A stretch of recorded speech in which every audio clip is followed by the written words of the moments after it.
तुमचं कोण करते आम्हाला फक्त त्याची जेवायची म्हणजे त्यांची आपल्याकडे ते आपल्याकडे वाट बघायचे त्यांचं काय फक्त नाही म्हणून सांगतोय आपल्याला हे करून आवाजच करायचा नाही कारण त्या भक्तीसाठीचा वर्ष राजकारणासाठीचा नाही कारण त्यांचे 4 शिल्लक राहिले त्याच्या आधी आता साधं झालं लोकसभेला सगळे तिकडे बसायला एक मराठी जिकडे आपल्या कुठल्या गरीब मोबाईलमध्ये घेतो तिकडे रिक्षा घेतो कोणा हातात कॉम्प्युटर कोणा कोणता प्रचार करतो चालवला नाही आणि त्यांच्याकडे भूक फक्त सगळं दिसेल जिल्हा परिषद अध्यक्ष त्यांच्याकडून माझे आमदार 13-14 त्यांच्याकडे 7 माझे खासदार आजी 8 खासदार त्यांच्याकडे सगळे जिल्हा प्रमुख पक्षाचे त्यांच्याकडे आमच्या वाट्याला कोणीच नाही सगळं आपण सरकार आम्हाला सरकार सगळं असं नाही पण इतकं भारी बघायचं नाही ते बस कुठे खाली आले कुठे काय करणं मग आडनाच बदललं इतके बेकार हे प्रत्येक काही नेते माझ्या पुढे शिकत जाऊन इतके बेकार नाही तेव्हाच गाव जोडसाठी प्रकारची लढाई झालेली आणि सगळ्या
कोणाच्या जीवावर निवडून पण तिथले मराठी काय सोपे नाही शेवटी ते कुंडी आहेत पण मराठी आहेत ना आपलं त्यांचा रक्त एक हे तिथले दोन्ही नगराध्यक्ष माझ्याकडे आहे आणि त्यांनी सांगितलं पाटील ते इतकं खालच्या दर्जाचं बोललं ना आमच्या काळजाला शेवटी आम्हाला तुमचा स्वाभिमान एवढ्यासाठीच की तुम्ही हे समाज तरी एकत्र केला आम्हाला आरक्षणाचे नाही गरज आरक्षण आम्हाला आहे पण शेवटी आम्ही कुणबी बी असलो तरी मराठी आणि हे मराठा समाज एक केल्यामुळे आम्हाला तुमचा स्वाभिमान आहे म्हणून आम्ही तुमच्याकडे आलो आणि त्यांनी असं सांगितलं तुम्ही फक्त हा म्हणा या बारीक पाडतोच आणि त्याचं कारण सांगितलं मला त्यांनी 1,36,000 नुसता मराठा आहे तिथे 1,36,000 आणि याच 1300 का काय मतदान आहे फक्त 1,36,000 पुढं 1300 पुढं आणि मराठ्याचं जेवण होतं आता मला सांगा 5,000ची लीड तोडायला जर एवढा फेस पडत असेल तर 1,36,000ची लीड तोडायला अफगाणिस्तानातच जावं लागेल तुला इथं तिथं राहायचं कामच नाही तेव्हापासून खालच्या पट्टीत आलाय बघा त्याची भाषा तुम्ही टीव्हीवरची इथून मग अशी होती की बाबा असा बोलत होता जसा राष्ट्राध्यक्ष झालाय असा बोलत होता मी म्हणलं 1,36,000 मराठी ते म्हणलं मनोज दादाचं काही चूक नाही बरोबर आहे आरक्षण बरोबर आहे आरक्षण राईट आहे बघ असले आपण विश्वास घ्यायला सुरू केलं हे मुंबईत नाही आपल्याला भेट नव्हती कारण तिथं काय असतं, माझा स्वभाव थोडा वेगळा आहे. जिकडं पडन मी तिकडंच पडन म्हणत असतो. म्हणजे बोलू का, 10-11 दिवसात एक मोहीम सुरू केली, कोणालाच माहित नाही.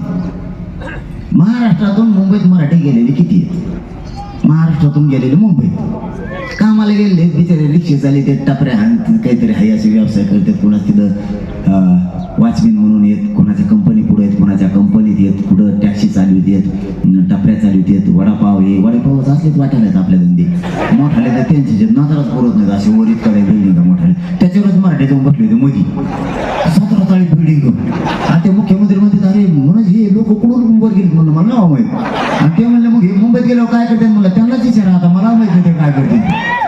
कारण हे चढायला जागा नव्हतं तरी 17 ताळावर गेले, इतके डेंजर. त्याच्या शोध मोहीम घेतली की किती लोक आहेत. जवळपास 17 ते 18% महाराष्ट्रातून मराठी तिथे गेलेले आहेत मुंबईत. जरी निवडून आणून नाही शिकलो तरी आपण तिथल्या 19 सीटाचा जवळपास कार्यक्रम केलाच म्हणून समजा. म्हणजे आपण तिथं बी शोध मोहीम सुरू केली. आता कोकण अर्धा आहे, अर्धा राहिला, अर्धा आहे, अर्धा राहिलाय. मराठवाडा, पश्चिम महाराष्ट्र, विदर्भाचा विषय सोडून द्या, तिन्ही प्रांत एका बाजूला. इथे यांचा सोपडा सापच होणार आहे, तिन्ही प्रांत, इथला विषय नाही यांचा. त्यामुळे यांच्या ज्यावेळेस आपण भुई धरली, आपण ज्यावेळेस शोधायला लागलो, तेव्हापासून यांच्या लक्षात आलं मुंबई सुद्धा कार्यक्रम वाजवू शकते ती. कारण आणखीन बी 8-10 दिवस लागणार मुंबईचा सगळा तपास आहे.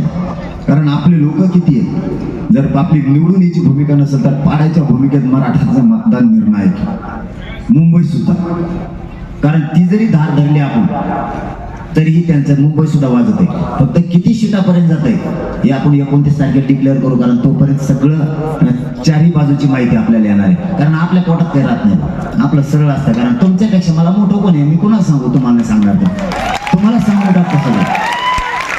कारण मी यांना गिनतच नाही, यांना मानत बी नाही, यांना विचारत बी नाही तुम्ही केवढीची. नाही तर हे आंतरवली सोडायचे नाही, जे पडणार आहे ते आंतरवली सोडित नाही. जे 54,000 मानेच गेले ते तर म्हणते तुम्ही आपला राजीनामाचे डायरेक्ट. जे 44 नाही गेलं तेव्हा तर म्हणतो आपल्याला पक्षातच नाही राहायचं आहे. बरं तुम्हाला वाटत असेल पण मी निवृत्ती घेतली, काय काय निवृत्तीवरच येऊन टेकली. कारण मराठ्यांच्या नादी लागणं एवढी सोपी गोष्ट नाही. आमचा बदनापूरचा तो उठतच नाही. ते तर म्हणतो मी एवढं पडलं तेव्हा पडलो, आता खेळच चांगला असेल. लावसाहेब दादा पडले, मग आता कार्यक्रम आता गेमच वाढला नाही, काही खऱ्या गोष्टीच नाही. मग काही चूक नसताना सुद्धा मी पडलो, एक चूक नव्हती नाही. एक मराठ्याचं माणूस मागणीत बोला ना, ओबीसीचे बोला ना, मी ओबीसीला दिलं राव, लय मुत्त गेलं. ओबीसी बोले नाव राहिले मला असं. एक फळ असते, फळ तुम्ही तुमच्या हातात सत्ता होती त्यावेळेस केलेली मस्ती ही आता लोक तिचा बदला घ्यायला लागले. लोक सोपे नाहीत. तुमच्याकडे सत्ता होती म्हणून तुम्ही एवढी मस्ती केली, तुम्ही ओबीसीचे लोक सोडले नाही, मराठ्यांचे सुद्धा सोडले नाही. तुम्ही लोकांना प्रचंड त्रास दिला. आता लोकांना वाटतंय लाट मराठ्यांची आणि मराठी एकीकडून आले, आता कोणाला भ्यायची गरज नाही. आणि सत्ता आली का गेली का तुम्हाला सांगतो कोणाला भ्यायची गरज नाही. आपली सरकारपेक्षा शक्ती मराठ्यांची मोठी. काय भेटायचं समजा कोणाला अजिबात द्यायचं नाही कोणाला. त्या आष्टी पाटोदा मतदारसंघात कवा मराठ्यालाच भेटायची, कवा बघा तुम्ही मराठ्यालाच भेटायची.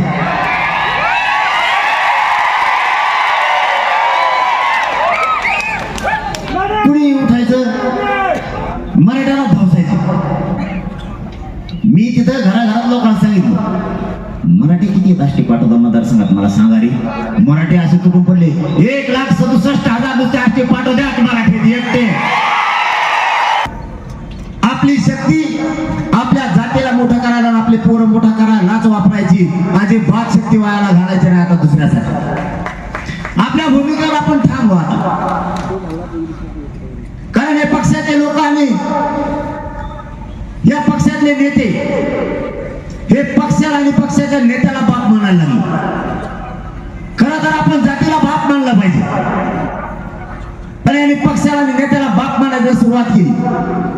त्यामुळे मराठ्यांनी आता स्वतःच्या पोराच्या आणि जातीच्या बाजूने उभा राहा. एवढी मोठी शक्ती आपली.